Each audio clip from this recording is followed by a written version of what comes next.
7:30 ng umaga. Ito ng umaga, Pilipinas. Araw ng Monday. Bagong vlog tayo mga idol. Dito na kami sa Novaliches. May San Bartolome. Ito yung lugar guys. Tindahan ni Margie yan. Panuli na yun, oh.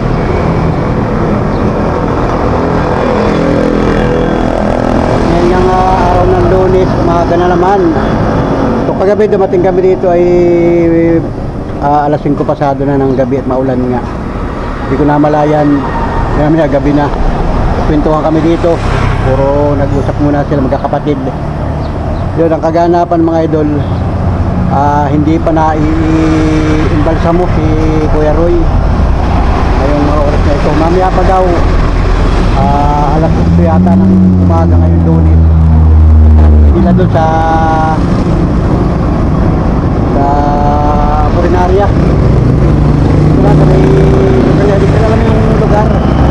Yung anak kasi nag-abiyag kaya yung mga kapatid niya. So dito lang muna kami sa bahay at mamaya pupunta kami sa mamaya. Sabihin yung kaganapan at magbablog ako ng paunti-unti. At ngayon nga magkakape daw sabi ni Miss Panuli. Magkakape muna. Tawag ito si Tersto. Tersto si Margie ay nagpunta muna sa palengke. Kasi mga kasama namin dito sa loob ng bahay. Yun. Mamaya yung vlog. Kape na. Yan. Ikaw Terso, nagkape ka na?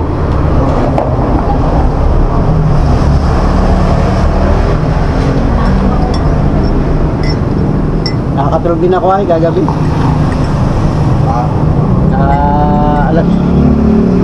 Alas 11 yata. Alas 11 yata ako nakakatulog. Nag-cellphone pa ako ay.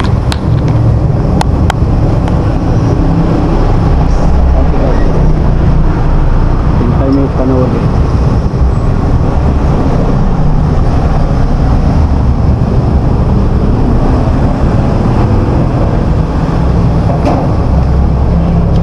Wala na rin yung ulan ano? Mamaya naman yan. Mamaya naman ulit bapas ng ulan. Gawanda ng panahon eh, nagsikat na yung araw eh.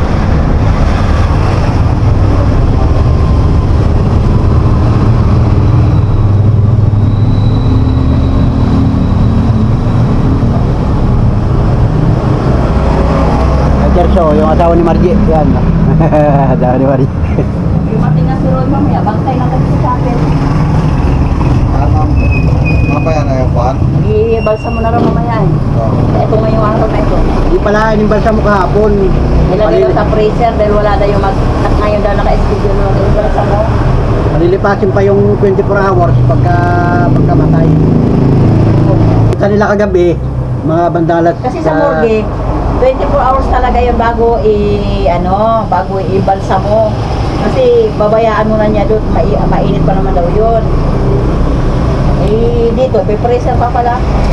Oo. Yung mga proseso. Saan daw na Purinarya? Ang Purinarya? Sa ulo. Sa Uyo. O ngayon, Uyo Purinarya. ngayon ibalsa mo na yun. Baka mamaya dadati na dyan. Chapel ng Olero Cross. Dinala na ng mga damit, yung bibihisi niya para mamaya ikalalagay sa Taulyo na no. Tapos i-deliver na dito sa paglalagakan yung pagbuburulan Alam na daw yun. Yung chapel daw dyan sa may barangay. Oo, diyan. Dito sa may Holy Cross, sa may simbahan, May Holy chapel Yun yun. Naka-reserve na daw yun. Yun na daw. Yan palang gagawin. Mamayang Kaya bukas, alas 8. pupunta doon sa San Lozaro Hospital, kukuhain yung death certificate niya na ibig sabihin na wala na daw babayaran doon, libre na daw yun doon eh. Death certificate Verify papel bukas. oo, papel. Bukas na yun Para ibig sabihin ay ayos na nung papel. Hindi po kasi masasakay naman tayo doon sa Bilis na pangyari. bilis na no? Sumakit lang yung katawan. Sabi niya sa akin, tawagin ko ang kaibigan para tutulak ko kasi magpapahilok. Tinawag ko naman. Hilok siya. Dapat pa siya, nag-usap na eh. Umaling na siya sa kabila. Okay na.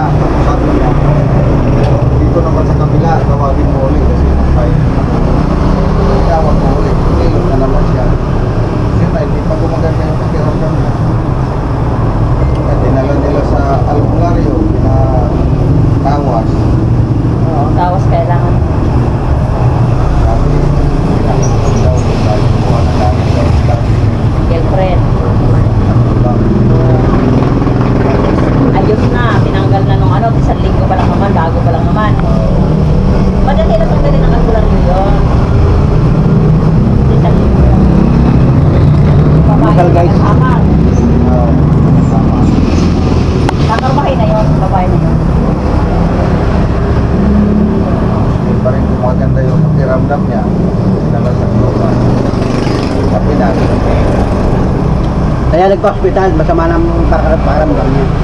Kabila din naman nga, hindi daw. Kasi yung ospital na yan, sari-sari ang mga inaano ng ospital yan. Kasi pag nababa ang plated ng dugo niya sa bidingge, ay hindi naman siya nilalagnat oh. Kasi pag hinidingi ka, nilalagnat ka. Tapos Wala naman siyang lagnat. umaano yung dugo sa ilong. Dinggi tapos may mga pantal-pantal ka na labas. Alam ko yung gayon ng dinggi yun. Yun ang proteso ng dinggi.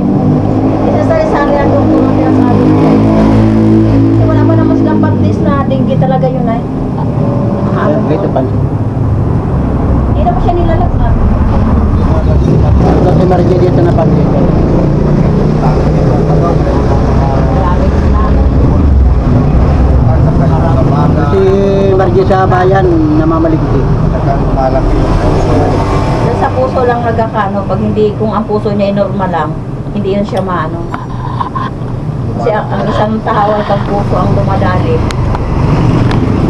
Yun talagang mahirap. Puso ang kalaban. Kung sa mga may tama lang baga mo, kaya pang gamutin yun. Oo. Kasi puso lang kalaban yun. Pag puso talagang mahirap. Wala na. Kasi yun ang koneksyon ng hininga mo yun. Pupunta pa nila dyan mamaya sa Coronarya. Pag nandiyan na yun, pupunta na tayo doon. May magbabantay na tayo.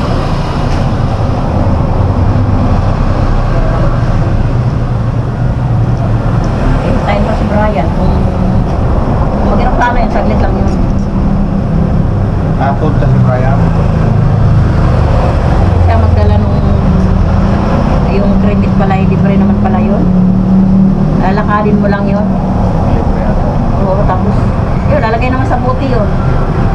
Gagawin ni Brian, dadalhin ni Brian yun. O kung saan dadasalan, kung doon dadasalan ni Brian, magpadasal mo si Margie dito. Kasi yun yung nasa buti, lalagay mo na sa altar yun. Kahit hindi mo muna ano yun, dahil yun ay abo na yun eh. Kahit di na ilibing, no? Kahit matatagalan mo siyang ilibing.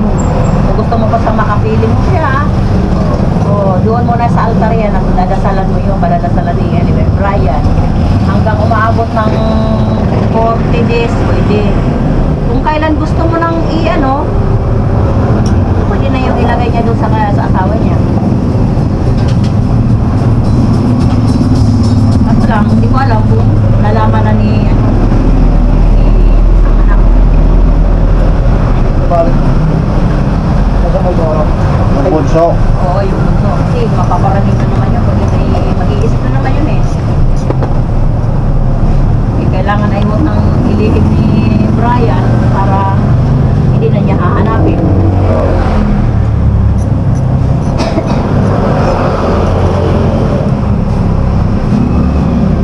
Hindi ko alam.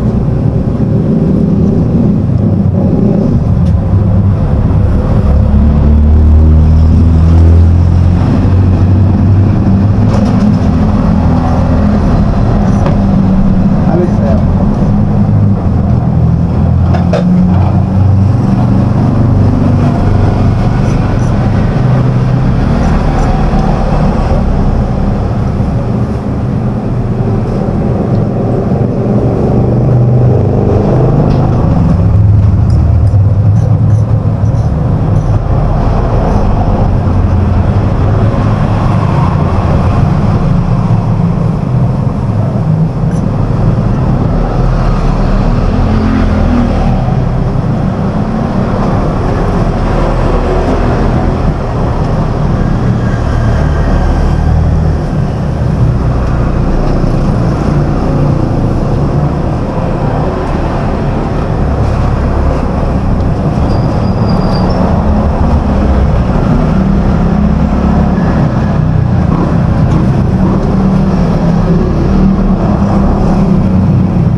Walang gulay.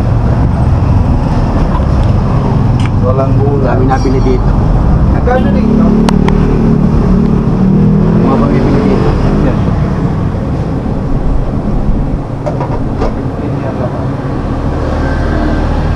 Dito na lang.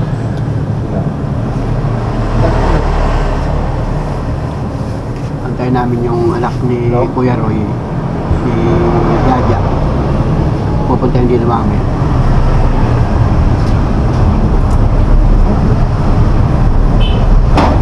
Guys, paano rin maliligo na muna. Ready. Tama naman yan. Hindi naman makuha yun. Magkano na dito? 50.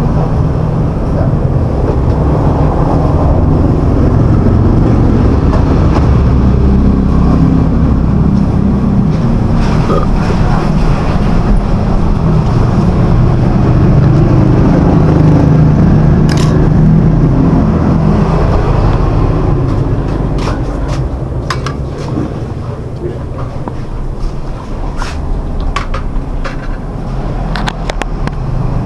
So ayun guys, at yun nga, si Kuya Roy ay namaalam na. Namayapa na mga biglaan. So dito siya nakatira kay Margie doon sa third floor siya natulog.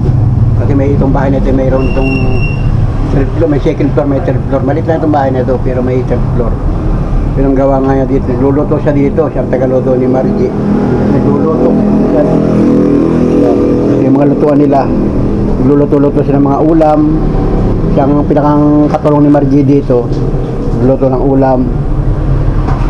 Ngayon, wala na magluto. Si Margie na ulit nagluluto ngayon. Kaya nung umuwi kami dito noong February, dito ko lang siya nakikita.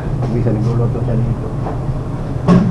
So, ngayon, ang proseso ay, yun nga, kahapon, kagabi, mga bandang alas 8, pumunta yung anak niya doon sa, nasa Purinarya na. Dito na sa Mesa Uyo. Dinala nila ng damit yung susuotin para pag imbalsa mo paglagay sa ataol. Tapos ililipat naman, ibuburol dun sa may chapel, malapit doon sa may Holy Cross. Yun. So kaya kagabi buong magdamag wala kaming ginawa kundi yun, nagkwentuhan na lang dito tapos natulog kami. Kasi ngayong umaga, pasado na 7 na ng umaga ngayon. So antay namin si Jaja, yung anak ni Kuya Roy. Pupunta daw doon sa Purinarya. Aasikasuhin naman kung dadalahin na doon sa chapel. Tapos doon na kami pupunta. Yun, at yung iba mga kamag-anak ni Kuya Roy na gustong dumalaw, pwede silang pumunta dito. Kasi ibuburol muna dito ng ilang araw. Tapos pag-usapan nila kung anong gagawin. Kung ikikremit o mag-usap-usap sila guys. Abangan na ninyo yung mga kaganapan. Ibuburol muna dito sa Nabalichis sa may chapel. At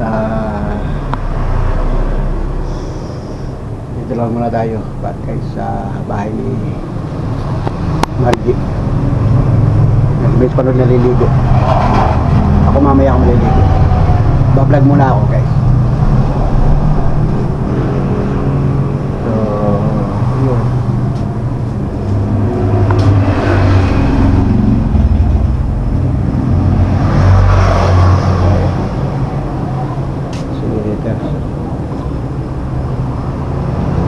Muna ako sa labas guys. So yun, tayo dito sa labas at umaga pa nga lang, ang dami sa kanon, umaga ano. Grabe ano, bilis ang pangyayari ano. Nung February guys, pumunta din kami dito. Buwan ng February, mga isang linggo yata kami dito noon. Kasi nga ay nag-birthday si Margie ng 50 years old. So kasama ko si Monica, si Miss Manuli saka ako. Nandito kami noon. So si Kuya Roy ang aking naging tour guide dito. Talagang tuwan-tuwa ang ating Kuya Roy noon. Ginagala niya ako, sinasama niya ako dyan pagka tapos na siya magluto. At tapos na siya magluto dyan, gumagala kami dito. So ayun nga, balikan natin yung alaala namin nung February. Medyo matagal-tagal ko din siya nakasama dito, si Kuya Roy. Kasi si Kuya Roy ay panganay na kapatid ng ating Miss Manuli. At nandito nga silang tatlong magkakapatid dito. Si Margie, saka si Kuya Roy, at saka si Niboy nandun sa kabilang bahay. So dito sila na nangungupahan, dito sila na malagi. So kami naman, nandun kami sa Quezon. Pumapasya lang kami dito pagka may pagkakataon. At kumbaga nagkaka-komunikasyon naman, may cellphone, nagkakatawagan. Tapos yung isang kapatid nila nasa Bisaya. So yun ang namamahala doon sa Bisaya. Yung mga kamag-anak na iba nandun din. So yun, alam na rin nila na ganun nga nangyari kay Kuya Roy. Bigla-bigla. Ang nangyari pala ay sama ang pakiramdam niya. Binicompine dun sa private dito sa Baliches. Mga isang linggo, inilipat naman sa San Lazaro. At yun, nagkaroon na ng komplikasyon yung katawan niya, hindi na kinaya. At yung linggo na umaga ay tumawag na si Niboy, si Margie kay Miss Manoli na wala na ang ating Kuya Roy. So ganun pa man ay tumalangit nawa ang kanyang kaluluwa. At ganun talaga ang buhay mga idol, ay magagawa, pata Diyos na lang natin. Ito nga ay napapag-vlog.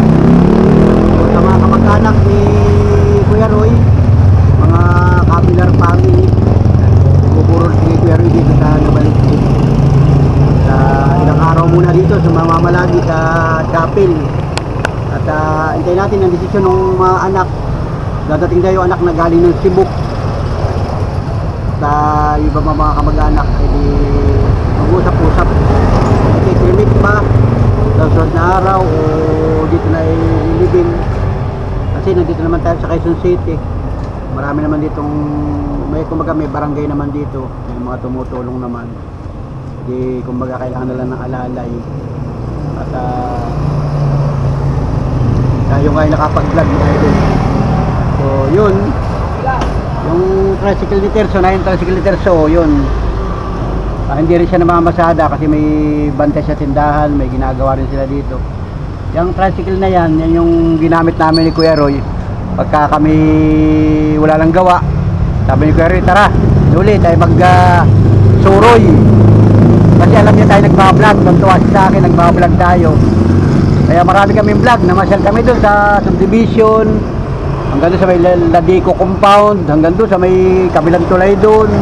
Kasi itong buong Nabaliches na ito, nalibot namin yan. Nalibot namin ito, dala-dala yung tricycle. Kamisan doon sa mga tindahan. Ayun. At so ayun mga idol, at masaya nga yung alaala namin ni Kuya Roy nung ako'y nagpakasyon dito. At kasi naman nga ay napakalayo ng Quezon Province. May hanap buhay tayo sa Quezon. Kuya Roy, nandito naman siya. Siya mga kapatid niya. At naadalayo ng mga kapatid niya. Yun nga lang, talagang siguro hanggang dito talaga kanyang buhay. At paano yung nakasama natin siya mga idol. Gala-gala kami dito nun, no? Dami namin vlog dito nun. Pasyal kami doon, kaya yung ibang mga viewers ko nagulat. Yun raw yung Kuya Roy. Ay video ako dyan, hindi na kaya na matagal na. Mga buwan ng February yun. At yung iba nakilala na rin siya. Masayahin kasi si Kuya Roy, masayahin talaga yun. Kahit yun ay palo na yun ay wala na rin yung asawa niya sa Kumpa, sa Cebu. Sa Cebu sila nakatira. Tapos nung namatay nga yung asawa niya ron, kinuha ng mga kapatid din nila dito sa Nabaliches para makapaghanap buhay. So, marami siya naging hanap buhay. Kapatid din. Yun niya. Dito siya naman lagi sa kapatid niya. Yun. Kaya grabe mga idol. Bigla-bigla. Bigla-bigla yung nangyari. At kagabi nga ay yan, punta ako doon kay Niboy, nakipagkwentuhan ako. Tagal namin nagkikwentuhan doon ni Niboy, yung isang kapatid ni Miss Manoli. Dito, si Margie, mga tao dito, maraming tao dito ay yung mga kapitbahay dito, halos ay nakakakwentuhan ko na rin, diba? Alam, pag minsan hindi ko sila binablog, sila pinapakita sa video ko kasi iba nahihiya.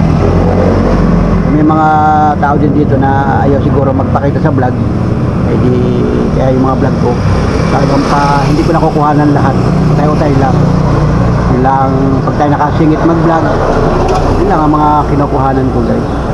At ito nga yung lugar natin, oh, yan. Ito yung San Bartolome. San Bartolome ito, pag tinagos mo yan papunta doon, yung simbahan ng San Bartolome. Yung lugar na yan. Pagka minsan dito kaya nakauupo pag wala siyang gawa. Dito na siya nakauupo sa lugar na ito, yan. Dito, bisa nagkikwentuhan kami dito. O yan. Wala tayong makakakwentuhan. Pag tayo magbabakasyon ulit dito sa mga susunod na araw, susunod na pagkakataon, pag pupunta ulit dito, wala na ang Kuya Roy. Alaala na lang guys. Alaala na. Dati, nung una, nakapunta na rin sa amin sa Quezon yun. Ilang beses na rin nakapunta sa Quezon. Kuya rin nakapagbakasyon dito sa atin. At may mga okasyon, sinasama ni Niboy, papunta doon sa amin, sa Quezon. Tapos bumabalik ulit dito. Kasi nga may trabaho.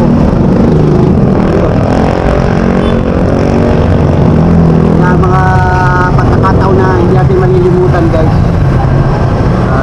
Sobrang salamat kay Kuya Roy at Katapano. Nakasama natin siya, nakapiling natin siya. Siguro hanggang doon talaga. Maya antay namin si Jaja, yung anak niya. At pupunta lang doon sa may Purinaria. At aasikasuhin na ngayon. Dadalhin na rin sa chapel at mamaya ulit ako mag-vlog. Pagka naando na chapel, i-videohan ko rin ng pautay tayo. Salamat mga kapatid, salamat sa lahat ng mga sumusubaybay sa aking vlog. Thank you mga sulit ka panuli friends, sa lahat po nang gusto magpaabot ng abuloy o pagtulong. Meron naman po tayong Gcash. Salamat po sa inyo sa lahat. Unang-una na kay Kuya Willie, saka kay Ate Lina ng Laguna Hills, California. Lagi na itong sumusuporta sa atin, papaabot ng kaunting pa-Gcash pagka gusto nila. So salamat sa inyong pamilya, salamat po. At kahapon nga ay nag-chat sa akin. At siyempre sa iba pa natin mga nating sponsor, maraming salamat po sa inyo. Si Ate Ibon nag-message sa amin kagabi, nag-voice message. Salamat po Ate Ibon, at ito nga po yung nangyari. Kaya sila nagulat po sa atin kung ba't tayo ay biglaang nagluwas. Kasi nga po ang Miss Palon natin ay lubang nag-alala at masama yung kanyang kalooban. Kaya po dali-dali kaming nagluwas dito. Salamat na rin sa Diyos at tayo ay mayroong cash, may pamasahe, baga may budget. Salamat po sa lahat ng mga minamahal natin viewers, sa lahat ng mga nakatutok at nakasubaybay.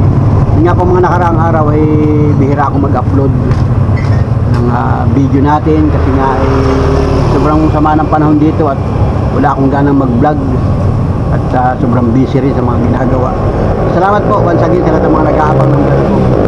Thank you sa inyong pagsuporta sa aking YouTube channel. Salamat po at abangan pa ninyo yung mga susunod na video ko. Pagkat ako'y nandito, mag-video ko ng pautay-utay. Salamat po sa lahat ng mga all viewers, all subscriber, all sponsor. Salamat po ng marami sa inyo. God bless at pagpalain po tayo ng po may kapal. Mag-ingat po tayo lahat mga panulitin. At maulan nga yung kahapon, yung maghapon naman dito ay wala nang ulan. Wala nang ulan dito ngayon. Ewan ko sa Quezon kung may ulan. Abangan natin sa mga vlogger dyan sa Quezon kung maulan pa ba dyan. Kasi yung alis namin dyan kahapon, yung isang araw, talaga masama ang panahon. Lunes pa naman yan, may pasok na. Si Monica, meron din siyang check-up, follow-up check-up sa Magsaysay Hospital kasi nga ay inuubo rin si Monica. Nagparisita ng gamot si Monica nung Biyernes kasama si Miss Panuli. Awan kung sino kasama ni Monica doon, yung kanyang kapatid. Magpapasama naman yun doon, kaya naman ni Monica. Saka may pasok pati siya mamayang hapon yata. At nandun naman sila, kaya naman ni Monica, yun kayang-kaya niya kasi sanay naman siya doon sa atin sa Quezon. So tinatawagan naman ni Miss Panuli kagabi video call si Monica pagka na-update sa mga kaganapan kasi nga may cellphone. Saka nandun si Lemar, yung kapatid niya, sila magkakasama doon. Tingin ko kung hanggang ilang araw kami dito at dito nga muna kami sa Lubalistik para kada paano ay nakakasama namin yung mga kapatid ni Marisa dito at saka yung mga kamag-anak.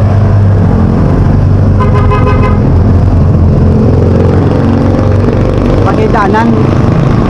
Daanan ng mga sasakyan dito, tricycle. Oh, yan. Hindi ka dito mainip, panood ka na ng mga sasakyan.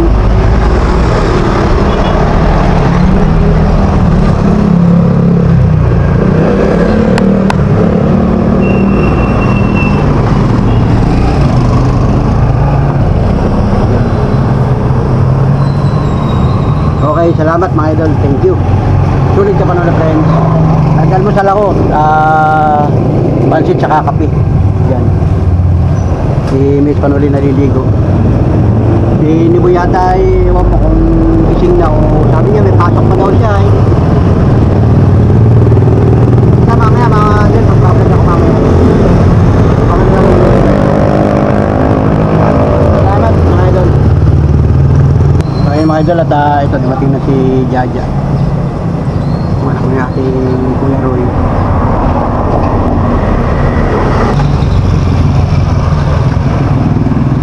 Kain tayo muna yun.